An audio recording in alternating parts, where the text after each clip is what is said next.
Hello everyone, आज हम देखने वाले हैं एक और वीडियो। लास्ट वीडियो मैंने आपको बताया था कि नेक्स्ट वीडियो हम देखेंगे संकर शब्द, रूढ़ शब्द, यौगिक शब्द, योग रूढ़। तो ये सब हम देखने वाले हैं इस वीडियो में।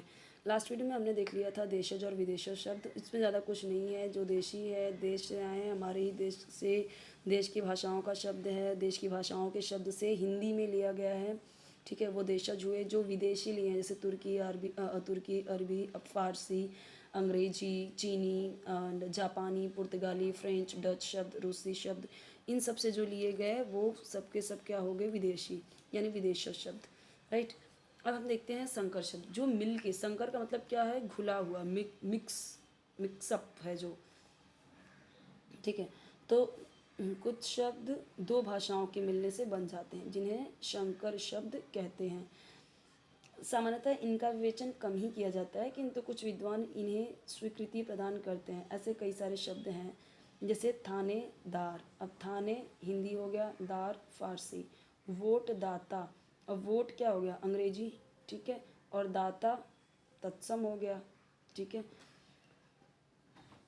पर्दा नशीन, पर्दा नशीन, पर्दा अरबी शब्द, फारसी नशीन।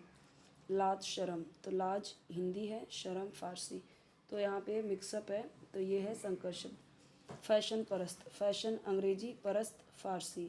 मोटर गाड़ी, अब मोटर अंग्रेजी है, गाड़ी देशज शब्द है। बदहज़मी, बदहज़मी, तो अब यहाँ पे देखिए, बद फारसी और हज़मी अरबी।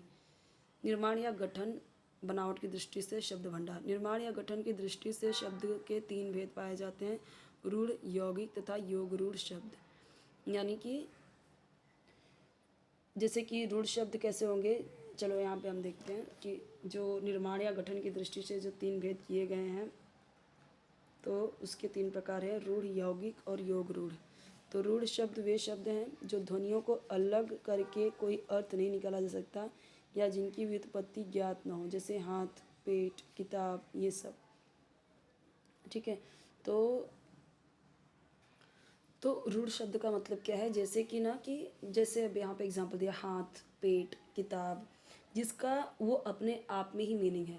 ठीक है, वो किसी से मिल के नहीं बना है। या अगर हा को अलग करूँ, थ को अलग करूँ, तो कुछ मीनिंग बनेगा क्या, ना उसका मीनिंग बनेगा ना उसका, अपने आप में ये कंप्लीट है। जैसे मैं अगर और एग्जांपल दूँ, आम, मन, फूल, मेज, ये सब के सब क्या हैं कि रूढ़ शब्द हैं, जो मूल शब्द हैं, जो किसी से मिल के नहीं बने।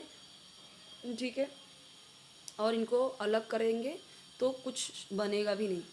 अगर मैं इसको हा को अलग करूँ, थ को अलग करूँ, फूल में अगर मैं फू को अलग करूँ, ल को अलग करूँ, कुछ मीनिंग नहीं बचेगा दोनों का। तो ये अपने आप में है, किसी से मिलके नहीं बने हैं ये। ठीक है, तो ये क्या है, रूढ़ शब्द हैं। ठीक है, तो वही बोला गया, ये वे शब्द हैं जिनकी ध्वनियों को अलग करके कोई अर्थ नहीं निकाला जा सकता। अगर मैं इनकी ध्वनि, हा ध्वनि को अलग कर दूँ, थ को अलग कर दूँ, तो क्या कुछ उसका मीनिंग निकलेगा, नहीं मिलेगा। और इसके एग्जांपल आम, मन, फूल, मेज। ठीक है, और जैसे बेल, लता, पेड़, बहुत सारे ऐसे हैं जिनको अलग करके कुछ आपको नहीं मिलने वाला है, कुछ मीनिंग नहीं मिलने वाला है, वो होता है रूढ़ शब्द, जो अपने आप में कंप्लीट है। ओके, अब देखते हैं यौगिक शब्द। ये वे शब्द हैं जो दो या दो से अधिक रूढ़ शब्दों से मिलकर बने हो, जो दो या उससे ज़्यादा मिलकर रूढ़ शब्दों से बने हो, जो कंप्लीट दो वर्ड हो। ठीक है, जैसे पुस्तकालय, पुस्तक प्लस आलय। हथ गोला, हथ एक अलग, गोला अलग। हथ यानी हाथ, गोला यानी गोला। जलज। ठीक है, और इसके एग्जाम्पल जैसे प्रधानमंत्री, पाठशाला, अगर मैं प्रधान को अलग करूँ, मंत्री को अलग करूँ, पाठ को अलग करूँ, शाला को अलग करूँ, तो भी क्या हो रहा है, मीनिंगफुल वर्ड्स मिल रहे हैं दोनों के। प्रधान मुख्य जो है, मंत्री। ठीक है, और जैसे कि पाठशाला, पाठ यानी पढ़ने का, शाला जगह, घर। ठीक है, शाला। ओके, तो ये क्या हो गए, ये हो गए यौगिक शब्द। आई होप आपको समझ में आया होगा। मैंने इसके और भी एग्जांपल बताए, इसके और भी एग्जांपल बताए, इसके अलावा भी जैसे पाठशाला, प्रधानमंत्री, ये इसमें ऐड कर सकते हो। ठीक है, विद्यालय, पुस्तकालय, अनाथालय, ये सब यौगिक शब्द हैं जो रूढ़ शब्द के दो या उससे ज़्यादा मिलके बनेंगे। अब आते हैं योग रूढ़ शब्द। तो योग रूढ़ शब्द ऐसे शब्द हैं जो संरचना की दृष्टि से यौगिक हैं, दिखने में लगेगा कि वो यौगिक हैं, किंतु इनका अर्थ एक विशेष रूप में रूढ़ से जुड़ा होता है, रूढ़ से। उदाहरण के लिए पंकज शब्द का यौगिक दृष्टि से अर्थ होगा कीचड़ में जन्म लेने वाला, किंतु इसका प्रचलित अर्थ क्या है, कमल, जो कि रूढ़ हो चुका है। कमल को अगर मैं बोलूँ क अलग कर दूँ, मल अलग कर दूँ तो नहीं हो, ठीक है। ऐसे ही नीलकंठ, जिसका नीला कंठ है, वो कौन है, शिव जी हैं। कहने का मतलब ये है, योग रूढ़ वो होते हैं जो दो शब्दों से मिलके बने होंगे, लेकिन वो इंडिकेट करेंगे किसी एक रूढ़ शब्द की तरफ, जिनका मीनिंग एक अलग आएगा, जो किसी तीसरे को इंडिकेट करेगा। जैसे मैं बोलूँ, जैसे मैं यहाँ पे बोलती हूँ दशानन, 10 आनन हैं जिसके, वो कौन होगा, रावण, ठीक है।